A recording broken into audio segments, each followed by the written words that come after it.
லகரம் வாய்ஸ் நேயர்களுக்கு வணக்கம். இன்று நம்மோடு இணைந்திருப்பது விடுதலை சிறுத்தை கட்சி இளைஞரணி மாநில துணை செயலாளர் மாலின் அவர்கள். வணக்கம் சார். சார், இப்போ அதிகமா பரப்புரை போயிட்டு இருக்கு. எதை பத்தி அப்படின்றது எல்லாருக்குமே தெரியும். ஆம்ஸ்ட்ராங் படுகொலையை பத்தி பரப்புரை திமுகவுக்கு என்பதை விட விசிகாவுக்கு எதிரான பரப்புரைகள், அவதூறுகள் தான் நிறைய போயிட்டு இருக்கு. அதை பத்தி என்ன சார்? முதலில் அண்ணன் ஆம்ஸ்ட்ராங் அவர்களுக்கு விடுதலை சிறுத்தை கட்சியின் சார்பில் செம்மார்ந்த வீர வணக்கம். விடுதலை சிறுத்தை கட்சியும் பகுஜன் சமாஜ் கட்சியும் ஒரே நேர்கோட்டில் பயணம் செய்கிற இயக்கங்கள் தான். புரட்சி அம்பேத்கருடைய அரசியல் கோட்பாட்டை ஒடுக்கப்பட்ட மக்களுக்கு பரப்புரை செய்கிற இந்த இயக்கம். அதில் சில கருத்து மாறுபாடுகள் இருக்கும். அண்ணன் ஆம்ஸ்ட்ராங் இருந்த காலத்திலே தலைவர் எழுச்சி தமிழர் அவர்களை மிகவும் நேசித்தவர். தலைவர் எழுச்சி தமிழுடைய கருத்தியலை வரவேற்கக்கூடிய ஒரு நபர் அண்ணன் ஆம்ஸ்ட்ராங் அவர்கள். தலைவர் எழுச்சி தமிழுடைய மணி விழாவுக்கு தனியாக ஒரு விழா எடுத்து தலைவர் எழுச்சி தமிழர் அவர்களுக்கு மிகுந்த ஒரு பாராட்டை தெரிவித்தவர் அண்ணன் ஆம்ஸ்ட்ராங். இப்படி அண்ணன் ஆம்ஸ்ட்ராங்க்கும் தலைவர் எழுச்சி தமிழருக்குமான நட்பு, அந்த உறவு என்பது அண்ணன் தம்பி உறவு. அதனால தான் அந்த இறப்புல கூட படுகொலை செய்யப்பட்ட உடனே மருத்துவமனைக்கு போனார். அங்கே மலர் உணவு வைத்தார். அந்த அடக்கம் பண்ணுற வரைக்கும் இரவு வரைக்கும் கூட இருந்து பார்த்துக்கிட்டாரு. ஏனென்றால் ஒரு ஒடுக்கப்பட்ட சமூகத்திலிருந்து குறிப்பாக சென்னை நகரத்தில், சென்னையில் இப்படி ஒரு தலைவர் நிற்கிறது பெரிய கடினம். கண்டிப்பாக அண்ணன் ஆம்ஸ்ட்ராங்கினுடைய இறப்பு அது ஒவ்வொரு ஒடுக்கப்பட்ட சமூகத்தில் இருக்கிற ஒவ்வொருத்தருக்கும் வலிக்கும் அந்த வலி. ஆனால் அண்ணன் எழுச்சி தமிழர் அவர்கள் இதில் உணர்ச்சிப்படக்கூடாது, நிதானங்கள் கடைப்பிடிக்கணும், ரொம்ப கவனமாக செயல்படணும். இதுக்கு பின்னாடி யாரெல்லாம் இருக்கிறாங்க, இந்த படுகொலைக்கு பின்னாடி யாரெல்லாம் குற்றவாளிகள் என்பது தான் தலைவர் எழுச்சி தமிழருடைய தமிழக அரசுக்கு வச்ச கோரிக்கை. ஆனால் இந்த கோரிக்கையை அவர் அண்ணன் இறந்த நாள்லேருந்து இன்னைக்கு வரைக்கும் நாங்கள் பேசிகிட்டு இருக்கோம். ரெண்டாவது, ஒவ்வொரு நாளும் அண்ணன் ஆம்ஸ்ட்ராங் படுகொலை செய்திக்குள்ள ஒவ்வொரு நாளும் புதிய புதிய திருப்பங்கள் உருவாகிட்டு இருக்கு, அச்சம் உருவாகிட்டு இருக்கு. யாரெல்லாம் நமக்கு ஆதரவாக இருப்பாங்களோ அவங்களாம் எதிராக இருக்க மனநிலையை உருவாக்கிட்டு இருக்கு. அப்போ இதில் கவனமாக செயல்படணும் தான் விடுதலை சிறுத்தைகளுக்கு தலைவர் எழுச்சி தமிழர் அவர்கள் மிகுந்த அக்கறையோட ஒரு வேண்டுகோள் வைத்திருக்காரு. அந்த வேண்டுகோளை விடுதலை சிறுத்தை கடைப்பிடிக்கிறோம். ஏன்னா நம்ம உணர்ச்சி வசப்படுறதுனால இங்கே எதுவும் நடந்துட முடியாது. ஆனால் அண்ணன் ஆம்ஸ்ட்ராங்குடைய இழப்பு என்பது இந்த சமூகத்துக்கு பேர் இழப்பு. அந்த இழப்பை சரி செய்யணும்னா எதுவுமே இல்லை. நீங்கள் அந்த ஒரு இழப்பை சரி செய்யறதுக்கு ஒன்றும் கிடையாது. அந்த குடும்பத்துக்கு ஒரு நீதி வேண்டும், அவருடைய மரணத்துக்கு ஒரு நீதி வேண்டும் தான் விடுதலை சிறுத்தைகளின் கோரிக்கை. அதை தமிழ்நாடு அரசிட்டையும் தமிழக காவல்துறையிட்டும் விடுதலை சிறுத்தைகள் தொடர்ந்து வலியுறுத்திட்டு இருக்கோம். இப்போ பாஜகவில் இருந்து அஞ்சலைன்றவங்களை கைது பண்ணியிருக்காங்க. பாஜகவில் அஞ்சலைன்றவங்களை கைது பண்ணியிருக்காங்க. இப்போ அதிமுகவில் மலர்கொடின்றவங்களை கைது பண்ணியிருக்காங்க. ஆனால் திமுகவில் சதீஷ்ன்றவர் மூல காரணமாக இருந்ததா சொல்லப்படுது. ஆனால் இவரை கட்சியிலேருந்து இன்னும் நீக்கப்படலை அப்படின்னு சொல்கிறாங்க. எதனால் கட்சியிலேருந்து இன்னும் நீக்கலை சார்? இல்லை, அதை பற்றி எனக்கு ஒன்றும் தெரியாது. நான் ஒரு மறுப்பு சொன்னேன். தமாகால கூட ஒருத்தவர் ஒரு வழக்கறிஞர் ஹரிஹரன் சொல்லிட்டு ஒரு வழக்கறிஞர் இருக்காரு. நான் என்னன்னா, இந்த கட்சியுடைய பின்னணிக்குள்ள இவர்கள்லாம் இருந்திருக்காங்க. இவர்கள்லாம் இந்த கட்சியில் இருந்திருக்காங்க. ஆனால் கட்சிக்குள்ள இருந்தே ரவுடிசம் பண்ணியிருக்காங்க. அப்போ இவங்க எந்த கட்சி கோட்பாட்டை, மனித நேயத்தை உள்வாங்கினாங்கன்னு தெரியல இவங்கெல்லாம். இப்போ இவங்க அந்த கைது செய்யப்பட்ட அத்தனை பேருமே ஏதோ ஒரு கட்சியில் பொறுப்பாளராக பயணம் செஞ்சுருக்காங்க. அப்போ அந்த கட்சிக்கு இவர்கள் உண்மையாக கிடையாது. அந்த கட்சியுடைய மனித நேயத்தையோ இல்லை ஒவ்வொரு அரசியல் கட்சி சொல்லுகின்ற அரசியல் கோட்பாட்டையோ அவங்க உள்வாங்க நபராக கிடையாது. இதுலேருந்து தான் தெரியுது. இதுலேருந்து அரசியல் கட்சிகள் என்ன செய்யணும்னா, ஒரு கட்சிக்கு ஒரு புதிய நபர் வராங்கன்னா அவங்க யார், என்ன, அவங்க பின்புலம் என்ன, அவங்க இந்த அரசியலை ஏற்றுக்குவாங்களா, இந்த கோட்பாட்டில் அவங்க உறுதியாக இருப்பாங்களா என்கிற நிலைப்பாட்டை எடுத்துகிட்டு தான் அவங்க கட்சியில் சேர்க்கணும். ஏனென்றால் அண்ணன் ஆம்ஸ்ட்ராங் நடந்த இந்த படுகொலை நாளைக்கு யாருக்கு வேணால் நடக்கலாம். கண்டிப்பாக இன்றைக்கி தமிழ்நாட்டில் ஒரு பெரிய அச்சம் நிலவி இருக்கு. என்னன்னா தலைவர்களுக்கு பாதுகாப்பு இல்லை, தலைவர்களுக்கான பாதுகாப்பை இன்னும் காவல்துறை உறுதி செய்யப்படலை அப்படின்ற ஒரு அச்சம் இங்கே நிலவி இருக்கு. ஆகையால் இந்த படுகொலைக்கு பிறகாவது அரசியல் கட்சிகள் கட்சிக்குள் வருவோர்களை அடையாளம் கண்டு சேர்க்க வேண்டும். அதாவது இப்போ ஆம்ஸ்ட்ராங் இறந்ததுக்கான நிகழ்ச்சிகள் வேற யாரும் சரி சார் ஆம்ஸ்ட்ராங் இறந்ததுக்கு வீர வணக்கம் செலுத்துறது விசிகா மேடையில் மட்டும்தான் நடக்கணும். மற்றபடி பணம் கொடுத்து நிறையா பேர் கூப்பிடுறாங்க. இப்போ ரஞ்சித் கூட இன்னைக்கு ஒரு பேரணி நடத்துறதா சொல்லப்படுது. அந்த மாதிரி பேரணிக்கெலாம் போக வேண்டான்ற மாதிரி விசிகா தலைவர் திருமாவளவன் சார் சொல்லியிருக்காங்க. அதை பற்றி என்ன நினைக்கிறீங்க சார்? தலைவர் நேற்று முகநூல் நேரலில் சொன்னதை தவறாக ஊடகங்கள் பரப்பிக்கிட்டு இருக்காங்க. தலைவர் என்ன சொன்னார்னா, விடுதலை சிறுத்தைகளை அண்ணன் ஆம்ஸ்டாங் படுகொலைக்கு பிறகு திமுக அரசோடு ஒப்பிட்டு அவதூறு பரப்புவர்களை நாம் ஏற்றுக்கொள்ள வேண்டாம். ஏனென்றால் அவர்களை திமுக அரசை விமர்சனம் செய்யட்டும், அதுக்கு தார்மீக உரிமை உண்டு. ஆனால் விடுதலை சிறுத்தைகளை அவர்கள் ஏன் அவதூறு பரப்புறாங்க, விமர்சனம் செய்கிறாங்க? ஆகையால் அப்படிப்பட்ட நிகழ்வில் பங்கெடுக்க வேண்டாம் அப்படின்ட்டு நேற்று விடுதலை சிறுத்தை கட்சியினுடைய தொண்டர்களுக்கு, பொறுப்பாளர்களுக்கு ஒரு அறிவுரை வழங்கியிருக்காரு. இதை நாங்கள் எப்படி பார்க்குறோம்னா, விடுதலை சிறுத்தை கட்சி இந்த 33 ஆண்டுகளில் தமிழ்நாட்டில் நடந்த அத்தனை தலித் இஷ்யூ, படுகொலைகள், ஆணவ படுகொலைகள், வன்கொடுமைகள் எல்லாத்திலுமே உறுதியாக நின்றுருக்கோம், களமாடி இருக்கோம்.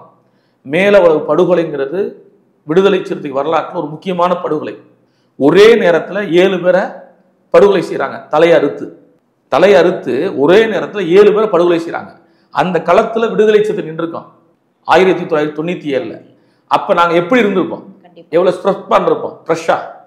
இப்போ இன்னைக்கு இங்கே உணர்ச்சி வசப்படுறாங்கல்ல, இந்த உணர்ச்சி வச மாவீரர்கள்லாம் இருக்காங்கல்ல, இந்த மாவீரர்கள்லாம் தாண்டி நாங்கள் எப்படி இருந்தோங்கிறத மதுரையில் தலைவர் எழுச்சி தமிழர் எப்படி இருந்தாருங்கிறத தமிழ்நாட்டுக்கு தெரியும், மதுரைக்கு தெரியும், தென் மாவட்டத்துக்கு தெரியும். அப்போ தலைவர் எப்படி இருந்தார், எவ்வளோ ஷார்ப்பாக இருந்தார் அப்படின்னு தெரியும். ஆனால் இன்றைக்கு தலைவர் வந்து இன்னைக்கு 62 வயது ஆயிடுச்சு அவருக்கு. அவர் வயது கடந்து இன்னைக்கு அரசியலில் தேர்தல் அரசியல் நிற்கிறோம். இன்னைக்கு 2 நாடாளுமன்ற உறுப்பினர்கள் அங்கீகாரம் பெற்றிருக்கோம். இன்னைக்கு ஒரு அதிகாரத்தை நோக்கி விடுதலை சிறுத்தைகள் பயணிச்சுக்கிட்டு இருக்கோம். 4 சட்டமன்ற உறுப்பினர்கள், 1000க்கு மேற்பட்ட உள்ளாட்சி பிரதிநிதிகள் இருக்கோம். அப்போ ஒரு கட்சி எவ்வளவு ஒரு விஷயத்தில் கவனம் செலுத்தும், ஒரு கட்சி எப்படி செயல்படுன்றது. அதனால் விடுதலை சிறுத்தைகளுக்கு அறிவுரை சொல்றதுக்கு இங்கே யாரும் கிடையாது. விடுதலை சிறுத்தைகள் அறிவுரை சொல்றதோ ஆலோசனை சொல்றதுக்கோ இங்கே யாருக்கும் தகுதி கிடையாது. நான் பகிரமாக சொல்றேன். ஏனென்றால் நீங்க இன்னைக்கு தான் இதெல்லாம் பேசுறீங்க.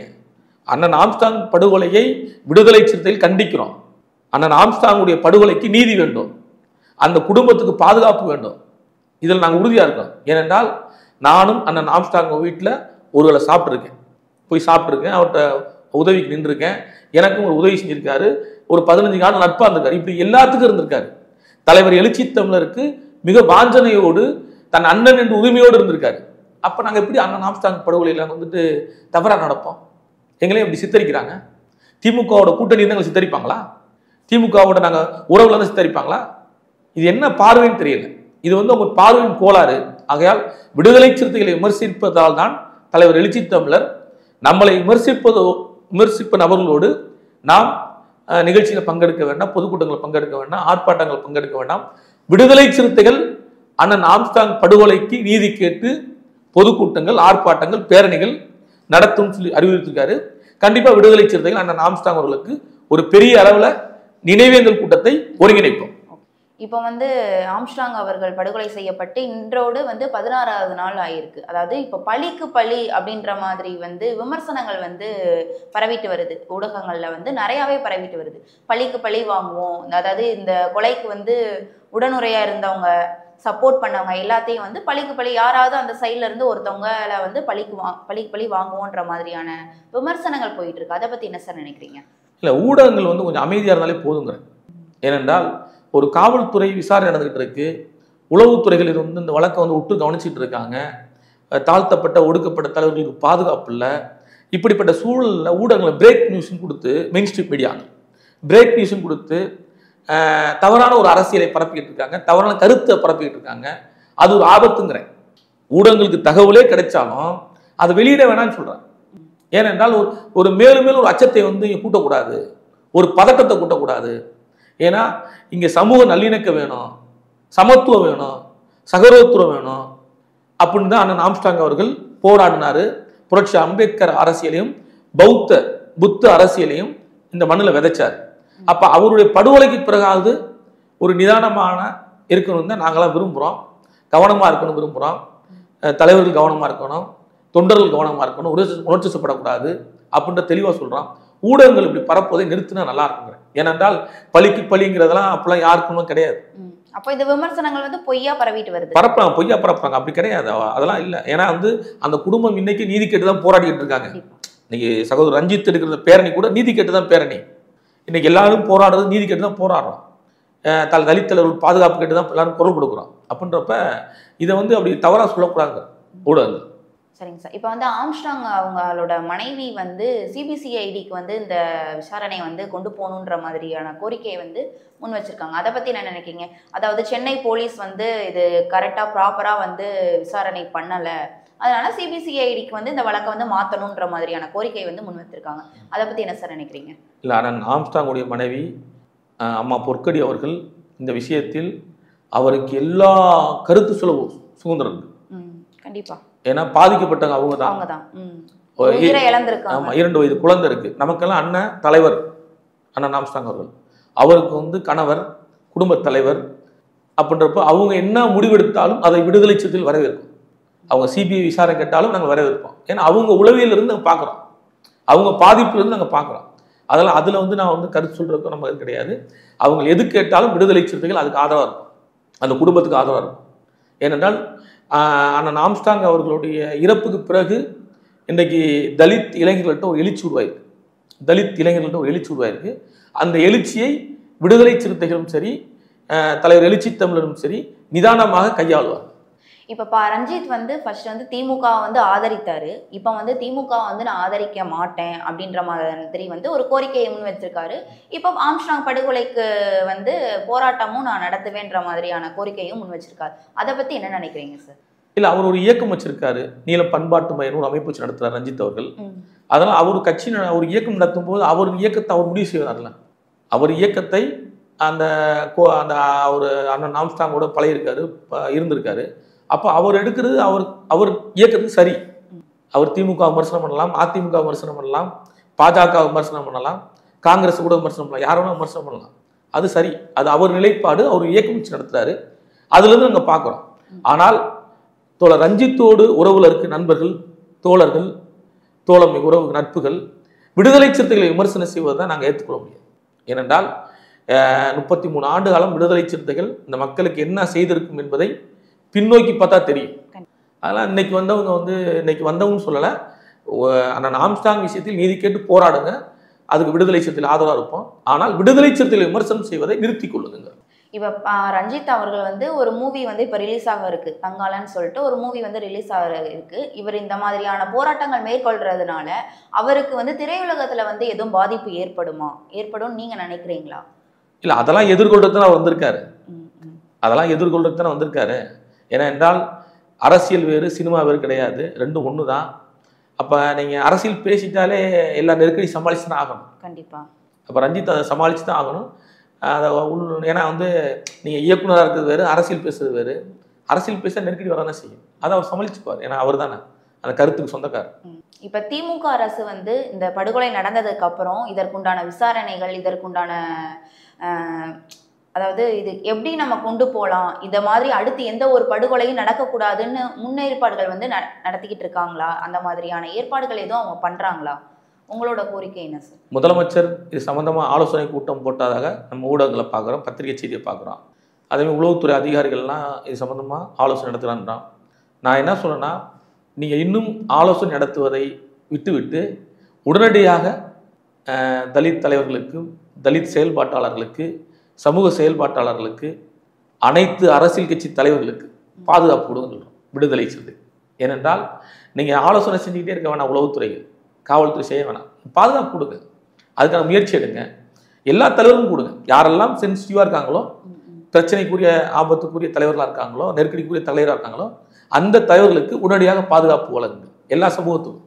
நாங்கள் வெறும் தாழ்த்தப்பட்ட மட்டும் கேட்கல, எல்லா சமூகத்துக்கும் கொடுங்க. அதே விடுதலை சிறுத்தைகளுக்கு தலைவர் எழுச்சி தமிழருக்கு கொடுங்க, தாழ்த்தப்பட்ட தலைவர்கள் கொடுங்க, சமூக செயல்பாட்டாளர் கொடுங்கிறதான் எங்களுடைய கோரிக்கை. இப்போ அதாவது திமுக அரசு 3 ஆண்டுகள் ஆச்சு, திமுக அரசு வந்து 3 ஆண்டுகள் ஆயிடுச்சு. இப்போ 200 நாட்கள்ல வந்து 595 கொலை நடந்ததா வந்து ஆய்வறிக்கை வெளியாயிட்டு இருக்கு அப்படின்னு சொல்லிட்டு இபிஎஸ் அவர்கள் தரப்புல இருந்து வெளியிடப்பட்டிருக்கு. அதை பத்தி என்ன சார் நினைக்கிறீங்க? இல்லை, அதிமுகவுடைய தலைவர் பொதுச்செயலாளர் வந்துட்டு அவர் விமர்சனம் செய்வது அரசியல் உள்நோக்கம் இருக்கு. அது அவங்க திமுக விமர்சனம் செய்வாங்க, திமுக வந்து அதிமுக விமர்சனம் செய்வாங்க. ஆனால் ஏன்னா அந்த 595 கொலைகள்ல ஒரு கொலை தான் ஆம்ஸ்ட்ராங் படுகொலையும்ன்ற மாதிரியான இது கோரிக்கை அது இருக்கு. அப்படி பார்த்தா நீங்க அவங்க ஆட்சி காலத்துல, அதிமுக ஆட்சி காலத்துல எடப்பாடி முதலமைச்சர் இருக்கும்போது 13 சுட்டு கொண்டாங்கல்ல, அது அவங்க நடந்துச்சு. அதை மறக்க முடியுமா? ஒரு குழந்தை மேலே துப்பாக்கியை வாயில் வச்சு சுட்டாங்கல்ல, அதை பார்க்க அதை எப்படி நம்ம ஏற்றுக்க முடியும்? அப்போ எல்லா ஆட்சி காலத்திலையும் இப்படிப்பட்ட படுகொலைகள் எல்லாம் நடக்குது. குறிப்பாக வந்து திமுக இதில் கவனம் செலுத்தணும், திமுக அரசு இதில் கவனம் செலுத்தணும். இந்த மாதிரி படுகொலைகளோ கூலிப்படை கலாச்சாரத்தையோ ஒடுக்கணும் என்பதுதான் விடுதலை சிறுத்தையோட கோரிக்கை. இப்போ அதாவது அஞ்சலை வந்து இப்போ அரெஸ்ட் ஆகியிருக்காங்க, அவங்களோட வங்கி கணக்கில் வந்து 50 லட்சம் வந்து டிரான்ஸ்ஃபர் ஆயிருக்கு அப்படின்ற மாதிரி வந்து சொல்றாங்க. அதை பத்தி என்ன சார் நினைக்கிறீங்க? இல்ல அஞ்சலை உண்மையாவே அவங்க வந்து உடன் இருந்திருக்காங்களா இந்த கொலைக்கு? வந்து இதை பத்தி காவல்துறையும் சொல்லணும். நான் வந்து இன்ஃப்ளூயன்ஸ் ஆஃபீஸர் கிடையாது, நான் விசாரணை அதிகாரி கிடையாது. காவல்துறையும் சொல்லணும். காவல்துறை ஒரு பெரிய ஒரு வளையத்தை குற்றவாளிகளை நெருங்கி கொண்டிருக்காங்க, அதுக்கான வேலையை பார்த்துக்கிட்டு இருக்காங்க. ஏனென்றால் சென்னையில் இருக்கும் அனைத்து ரவுடிகளும் ஒன்று சேர்ந்தால் இந்த படுகொலையில் ஈடுபட்டிருக்காங்கன்றத ஒரு பெரிய அதிர்ச்சி நமக்கு கிடைக்குது. ஊடகங்கள் வாயிலாகவும் காவல்துறை செய்தியாகவும் அதே நமக்கு அதிர்ச்சியாக ஆபத்தாக இருக்குது.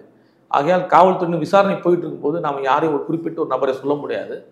அதில் விசாரணை இன்னும் துரிதமாக நடக்கணும்னு நம்முடைய கோரிக்கை.